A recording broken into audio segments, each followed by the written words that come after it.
On February 9th, 1968, Petty Officer 2nd Class Harold Fitch completed his final acoustic log at the Cape Morrow Naval Facility. At 03:17 hours, Station Echo 7 went silent. The Navy ruled it equipment failure compounded by severe weather. The case was closed in 11 days, but they never explained why the backup generator showed continuous operation. They never explained why the station's food stores were untouched despite a 3-day storm. They never explained why Harold Fitch's personal effects were found arranged on his bunk with military precision, his dress whites pressed and hanging, his service record laid open to the page showing his commendation for acoustic detection excellence. And they never explained the 14 hours of tape that vanished from a facility designed to record everything. 23 years later, the boxes arrived at the Naval History and Heritage Command in Washington. Dr. Eleanor Vance signed for them on a Tuesday morning in March 1991. 3 cardboard containers, each stamped with declassification dates that had finally come due. Vance had spent 9 years in the archives, cataloging the bureaucratic detritus of the Cold War. She had learned to read the spaces between words, the weight of redacted passages, the particular silence of missing pages. She opened the first box. Inside, manila folders held together with rubber bands that crumbled at her touch. The cover sheet read, Cape Morrow Naval Facility, Station Echo 7, SOSUS Atlantic Network. Node Termination Report. Node termination. The Navy's way of saying a listening post had stopped listening. The Cape Morrow facility had been part of SOSUS, the Sound Surveillance System, a network of underwater hydrophones stretching across the Atlantic, listening for Soviet submarines. Each station manned by technicians trained to distinguish whale song from propeller cavitation, thermal layers from engine signatures. Vance spread the documents across her desk. Personnel rosters, equipment manifests, weather reports, the official incident summary, 3 pages of passive voice and procedural language that said everything and nothing. 1 photograph slid from between the pages. Harold Fitch in his dress uniform. Unremarkable face made remarkable only by the date stamp. February 1st, 1968. 8 days before he vanished. His service record noted exceptional hearing, perfect pitch, the kind of ears that could pick a diesel engine out of 1,000 miles of ocean noise. The incident report listed 4 personnel assigned to Cape Morrow during the February storm. Petty Officer Fitch, Chief Petty Officer Bernard Coyle, Station Commander, Seaman Apprentice Dennis Pruitt, and a civilian contractor named Walter Henshaw, listed only as Technical Consultant, Acoustic Systems. Vance noted the designation. SOSUS stations rarely had civilian contractors. The Navy guarded its listening posts with institutional paranoia. She found Henshaw's clearance documentation 3 folders deep. His employer was listed as Raytheon. His specialty was listed as hydrophone calibration. His photograph was missing, the space marked only by a paperclip and the faint outline of an image that had been removed. Someone had taken Walter Henshaw's face out of the official record. The weather reports told a simple story. A nor'easter had struck the Maine coast on February 7th, 1968. Winds exceeding 60 knots, seas running 30 feet. The access road to Cape Morrow had been impassable for 72 hours. When the storm cleared on February 10th, a Navy vehicle made the drive from the Brunswick Naval Air Station. They found the facility locked from inside. No response to radio calls. The backup generator running at full capacity. Vance turned to the entry log. The last notation in Fitch's handwriting. 0315, contact Alpha 7, bearing 227, depth 400, Classification pending. Contact Alpha 7, a submarine. Bearing 227 degrees, southwest, heading toward the American coast. The next page had been removed. Clean cut, no tear marks. Professional. Vance worked through the afternoon, building a timeline from fragments. She had done this before with other declassified materials, reconstructing events from the bureaucratic residue left behind. At 4:17, she found the autopsy report. Not Fitch's. There was no body to autopsy. This report belonged to Chief Petty Officer Bernard Coyle, who had died of a heart attack 6 weeks after the incident. The medical examiner noted elevated stress hormones, consistent with prolonged psychological trauma. The examiner also noted something else: defensive wounds on Coyle's forearms, partially healed. Wounds sustained approximately 4 to 6 weeks before death. During the storm, during the silence, Coyle had fought someone in that bunker, and then he had said nothing about it until his heart gave out. The phone rang at 6. Vance had lost track of time, surrounded by documents arranged in chronological piles across the floor. Archives, Vance speaking. The voice on the other end was old, careful, a man measuring each word before releasing it. Is this the historian? The one who requested the Echo 7 files? Dr. Vance. Who is this? My name is Dennis Pruitt. I was there, at Cape Morrow. Vance reached for her notepad. Her hand was steady. 23 years of waiting, and now a voice from inside the bunker. Dr. Vance. Mr. Pruitt, I have some questions about the incident report. I know you do. That's why I'm calling. To tell you the report is accurate. Everything happened exactly as documented. The storm, the equipment failure. Fitch wandered out in the weather and was lost to the sea.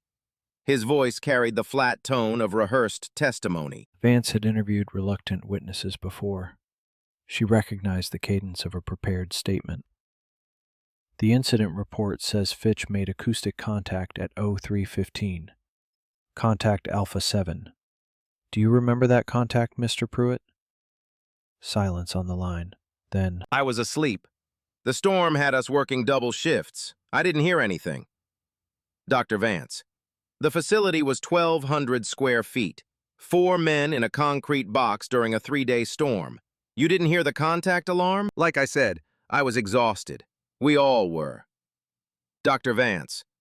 Chief Coyle's autopsy showed defensive wounds, sustained during the storm. Do you know how he got those injuries? The line went quiet. When Pruitt spoke again, his rehearsed calm had cracked. I called to help you close this, to confirm the official record. I don't know anything about wounds. Dr. Vance. Then why did you really call, Mr. Pruitt? Pruitt's breathing was audible through the receiver. The sound of a man who had held something for 23 years and felt it pressing against his ribs. I called because someone has to say it was an accident. That's the truth. Harold walked out into that storm and the ocean took him. That's what happened. Dr. Vance. The food stores were untouched. If he walked out, why didn't anyone eat for 3 days? We weren't hungry. Dr. Vance. 4 men, double shifts, 72 hours. Nobody ate. I don't remember eating. I don't remember a lot of things. Dr. Vance. What do you remember, Mr. Pruitt? The sound. I remember the sound on those tapes. The sound that shouldn't have been there. The line clicked. Dial tone filled the silence. Vance wrote in her notepad, sound that shouldn't have been there. 14 hours of missing tape. The next morning, Vance filed a formal request for the Cape Morrow acoustic recordings.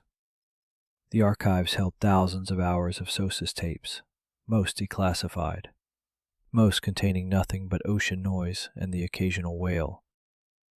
The response came back within the hour, unusual speed for federal bureaucracy. The tape from Station Echo 7, February 7th through 10th, 1968, had been transferred to the custody of the Office of Naval Intelligence in March 1968. Current status: destroyed per retention schedule, November 1972. Vance read the destruction certificate twice. The authorization signature was illegible, but the witness signature was clear. Captain R. Henshaw, ONI. Henshaw, the same surname as a civilian contractor whose photograph had been removed from the personnel file. She pulled the contractor documentation again. Walter Henshaw, Raytheon, hydrophone calibration. No photograph. No forwarding address. No record of departure from Cape Morrow. Vance spent the next week tracing Walter Henshaw through contractor records, tax filings, and the labyrinthine personnel systems of defense corporations. The trail led nowhere productive. Raytheon had no record of a Walter Henshaw employed in acoustic systems during the 1960s. The Social Security Administration showed the number associated with his clearance form had been issued to an infant who died in 1943. A dead child's identity. Standard tradecraft for intelligence cover. She shifted her search to Captain R. Henshaw of Naval Intelligence. The officer list showed him as a career intelligence analyst, assigned to the Atlantic Desk from 1964 to 1971. His service photograph showed a man in his 40s, unremarkable features, the kind of face that disappeared in crowds. The same face, she suspected, that had been removed from Walter Henshaw's contractor file. Captain Robert Henshaw had retired in 1975 and died of pancreatic cancer in 1982. His obituary in the Navy Times mentioned a distinguished career in naval intelligence and a widow named Margaret residing in Annapolis. Vance found the address through the phone book, a brick colonial on a quiet street near the Naval Academy.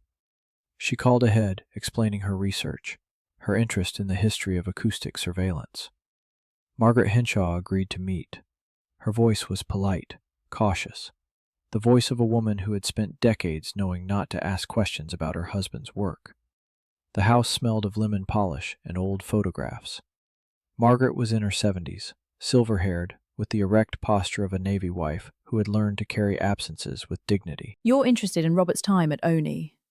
Most historians ask about the submarine tracking, the big operations. I'm interested in Cape Morrow, Station Echo 7. Margaret's face changed at the name. Not much. A tightening around the eyes. The kind of reaction that came from years of practice. I don't know anything about specific stations. Robert never discussed operational details. He signed the destruction order for the Cape Morrow recordings, February 1968. 14 hours of acoustic surveillance, destroyed 4 years later. If Robert ordered something destroyed, he had his reasons. Mrs. Henshaw, your husband spent 2 weeks at Cape Morrow in January 1968. He was listed as a civilian contractor named Walter Henshaw, Raytheon, hydrophone calibration. Except Raytheon has no record of employing him, and the Social Security number on his clearance belonged to a child who died in 1943.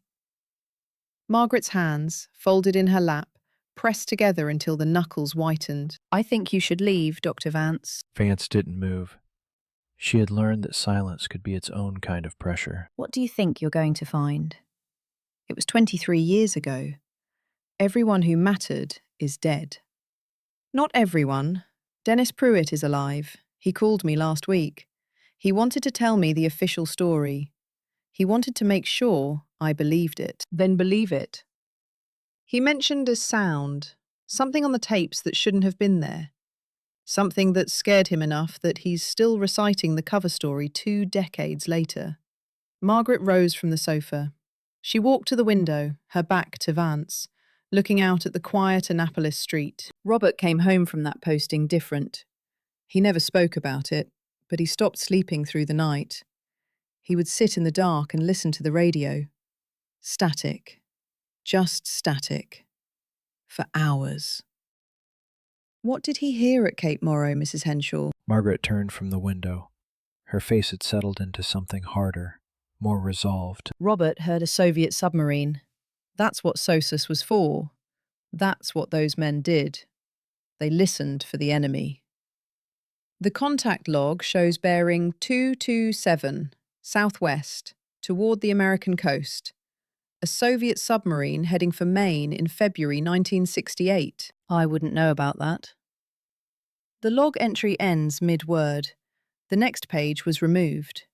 Someone didn't want a record of what happened after that contact. Or someone made a mistake and corrected it.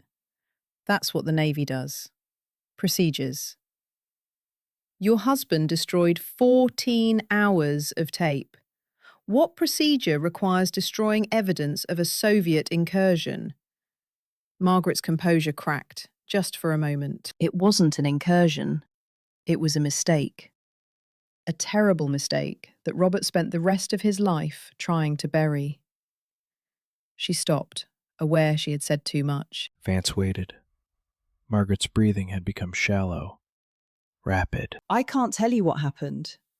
I don't know what happened. Robert never said, and I never asked. That was how we survived 30 years of his work. But you know it wasn't equipment failure.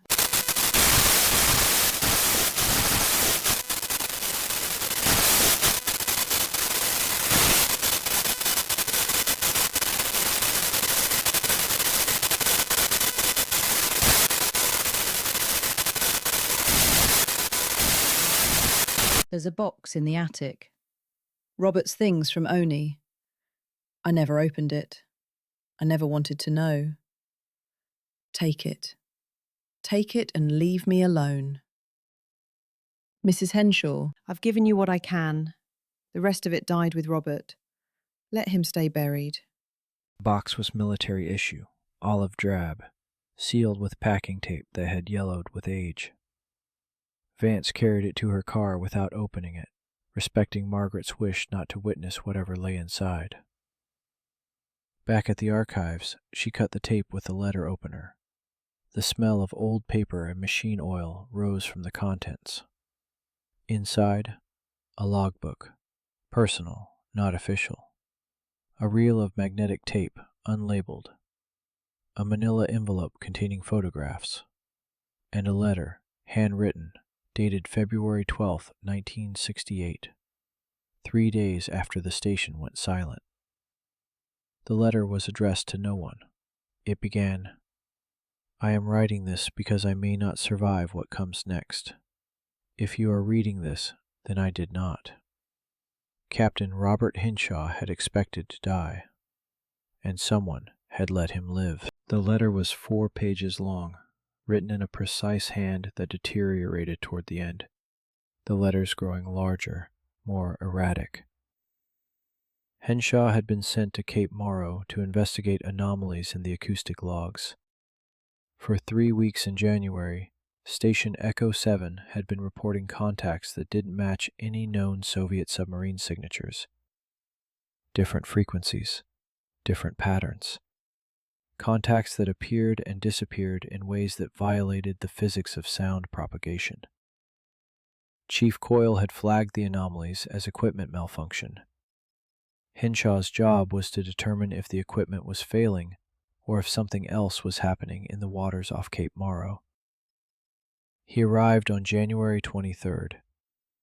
By January 28th, he had calibrated every hydrophone in the array. The equipment was functioning perfectly. The anomalies continued. And Petty Officer Fitch had a theory about what they meant. Vance read Henshaw's account of Harold Fitch with growing unease. The petty officer had been assigned to Cape Morrow for 18 months. In that time, he had logged more acoustic contacts than any other operator in the SOSIS network. His detection rate was exceptional. His classification accuracy was perfect. But Fitch had been logging contacts that no one else could hear.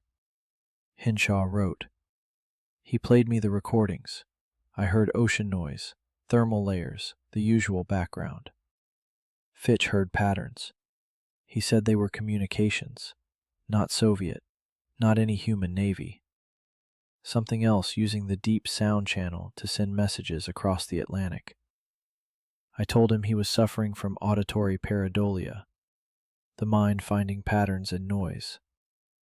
He He looked at me with those strange, calm eyes and said, "Then explain why they respond when I transmit."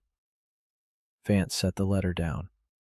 Her hands were not entirely steady. Photographs in the manila envelope showed the interior of Station Echo 7, the sonar displays, the reel-to-reel recorders, the hydrophone array schematic on the wall. One photograph showed something that shouldn't have been there.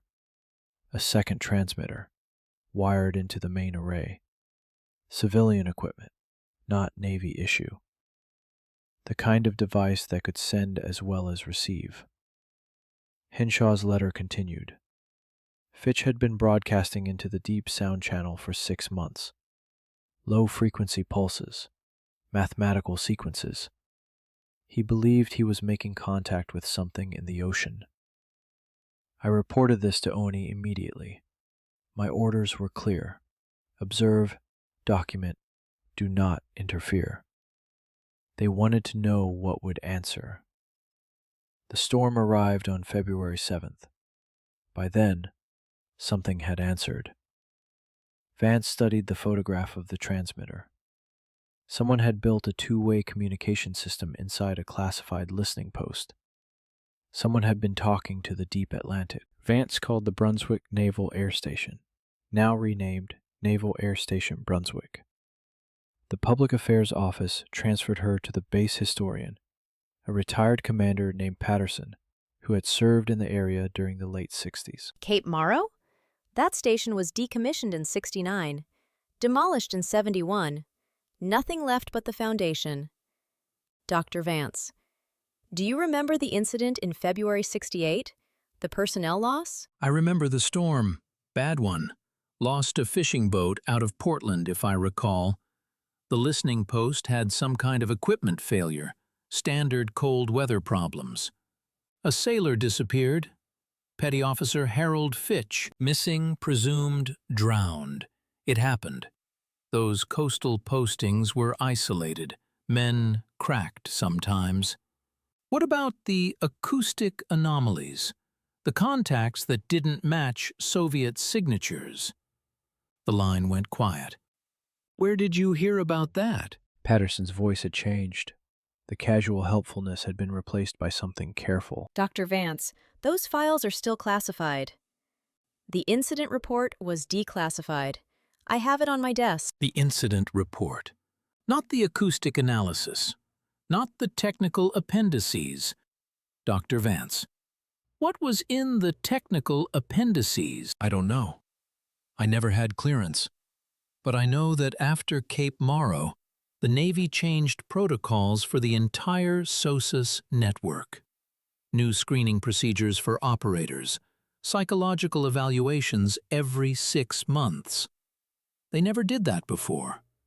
They were screening for people like Fitch, people who heard things others couldn't. I'm going to have to end this call, Dr. Vance. I've said more than I should have. Dr. Vance, one more question.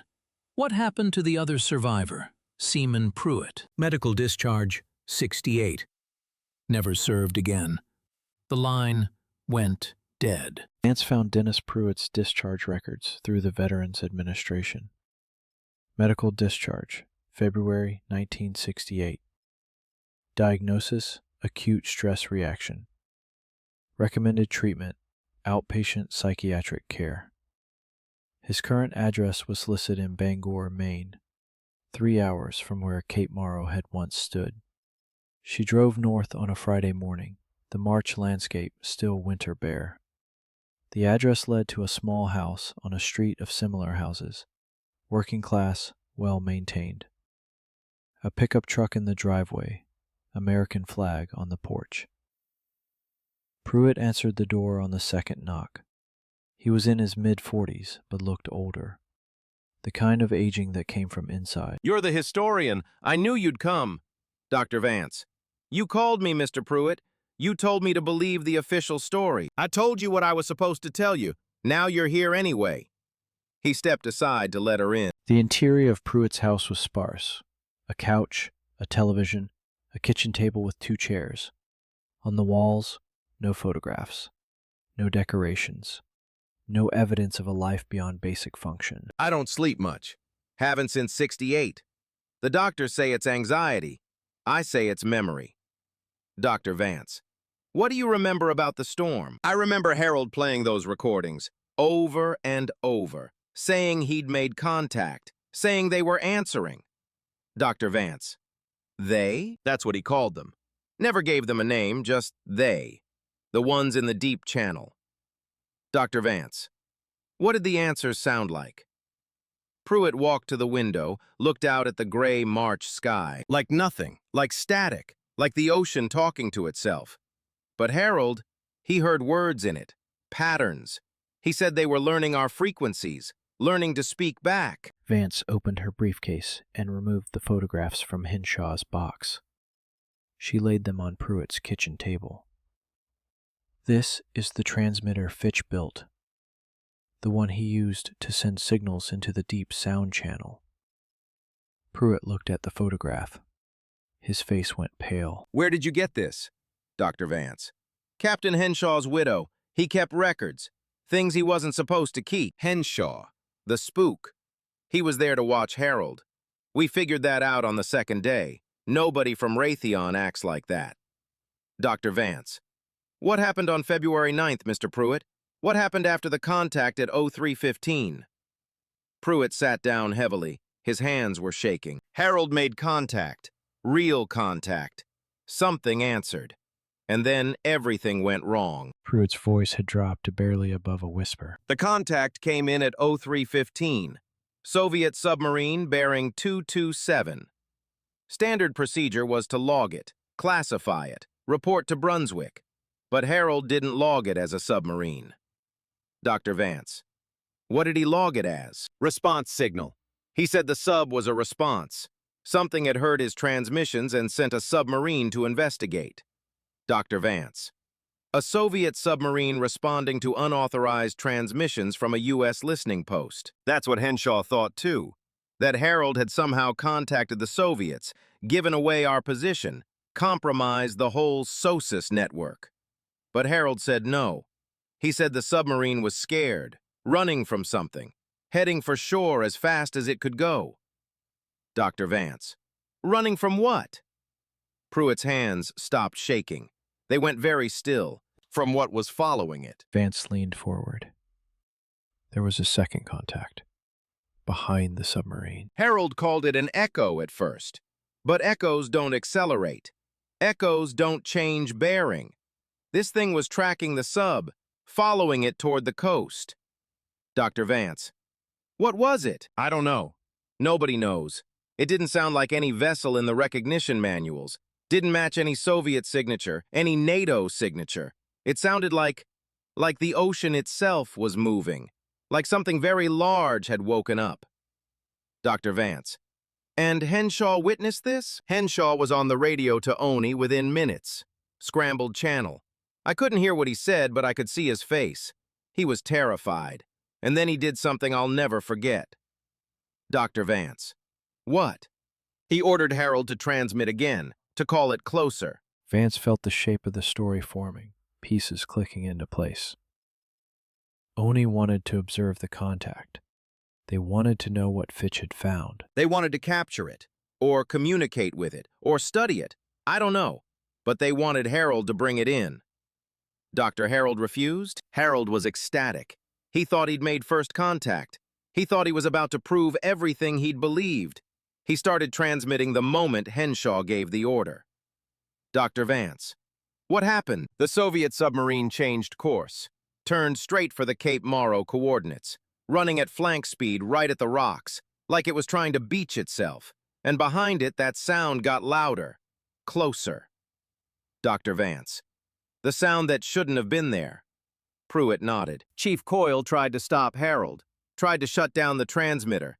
That's when the fight started. Pruitt stood up abruptly, pacing the small kitchen. Coyle was trying to do the right thing.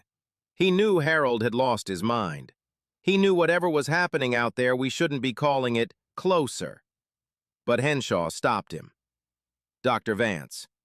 Henshaw sided with Fitch? Henshaw had orders. Oni wanted that contact. They didn't care what it cost. Dr. Vance. So Henshaw restrained Coyle. That's how Coyle got the defensive wounds. I was supposed to help. I was supposed to hold Coyle down while Harold kept transmitting. But I couldn't. I ran, locked myself in the storage room and prayed. Dr. Vance, what happened next? The power went out. Emergency generator kicked in, and then I heard Harold screaming, not in fear, in joy. He was saying, "They're here! They're finally here!" Dr. Vance, and then? And then I heard the door open, the exterior door, and Harold went out into the storm. Vance stopped writing. Her notepad was filled with fragments, questions, connections. The submarine. The Soviet submarine that was heading for the coast. What happened to it? I don't know. The storm was too loud. The equipment was offline. When we finally got power restored the next morning, there was nothing on the scopes. No submarine, no following contact, just ocean. Dr. Vance. And Harold? Gone. The door was open. His boots were by the entrance, like he'd taken them off. Who takes off their boots before walking into a nor'easter? Dr. Vance. Someone who isn't planning to walk. Someone who is planning to swim. Pruitt stopped pacing. He looked at Vance with something between horror and relief. That's what Henshaw said. He said Harold went to meet them. He said Harold had been waiting his whole life for something to answer, and when it finally did, he went to it. Dr. Vance. What did Henshaw do? Pruitt sat down again, exhausted by his own memories. Henshaw collected the tapes. All of them. The contact recordings, Harold's transmissions, everything. He told us the official story was equipment failure. He told us we would never speak of what we'd seen. Dr. Vance. And you believed him? I believed that whatever was out there in that water was something I never wanted to think about again. I believed that keeping quiet was the only way I'd ever sleep again. Dr. Vance. But you haven't slept. You said so yourself. No. Because I still hear it sometimes. Late at night when the wind blows off the ocean, I hear that sound. The one that followed the submarine. The one that Harold called beautiful.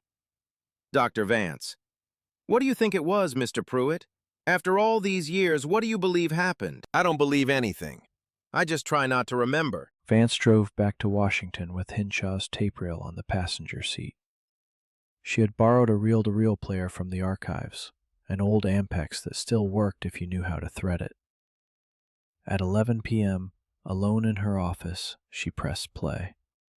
The first hour was ocean noise, whale calls, ship traffic, the constant hiss of the deep sound channel. She heard what Fitch would have heard, day after day, listening for Soviet submarines in the endless Atlantic. At the 1 hour mark, something changed. A low-frequency pulse, repeating at irregular intervals. Mathematical, deliberate. The transmission that Harold Fitch had been sending into the deep. At 1 hour and 14 minutes, something answered. Vance stopped the tape. Her hands were shaking. She rewound 30 seconds and played it again. The answer was not a pulse. It was not static. It was something that sounded almost like a voice, speaking from very far away. Vance listened to the entire recording, 3 times. Each time she heard new details in the response signal. Harmonics that seemed to shift and modulate. Patterns that almost formed words before dissolving into noise. She understood why Harold Fitch had become obsessed. The sound was compelling in a way she couldn't explain. It pulled at something deep in the brain, something that wanted to find meaning in chaos. At 3 a.m., she stopped the tape and wrote her analysis. The Cape Morrow incident was not equipment failure. It was not a Soviet provocation. It was an unauthorized first contact attempt by a Navy sonar operator who believed he had detected non-human intelligence in the deep sound channel.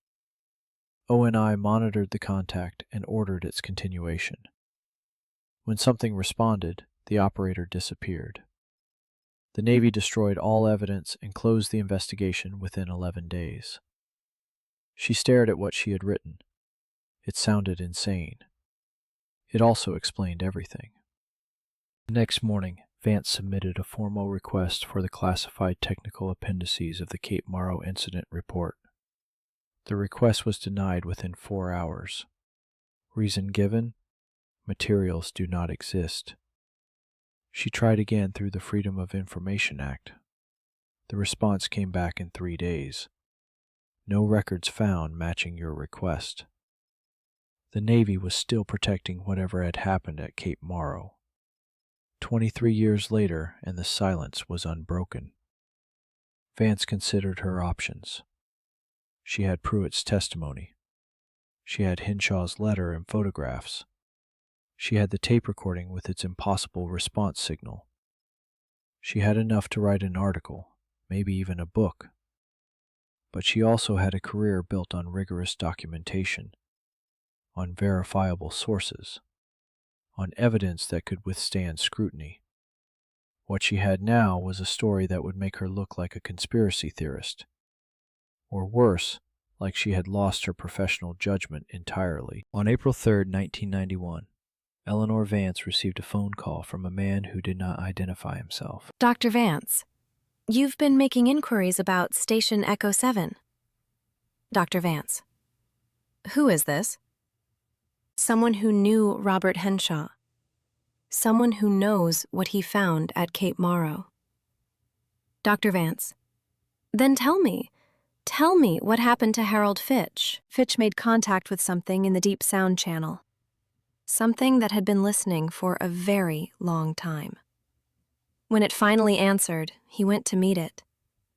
That's all anyone knows for certain. And the Soviet submarine? The one that was running for shore? The voice paused.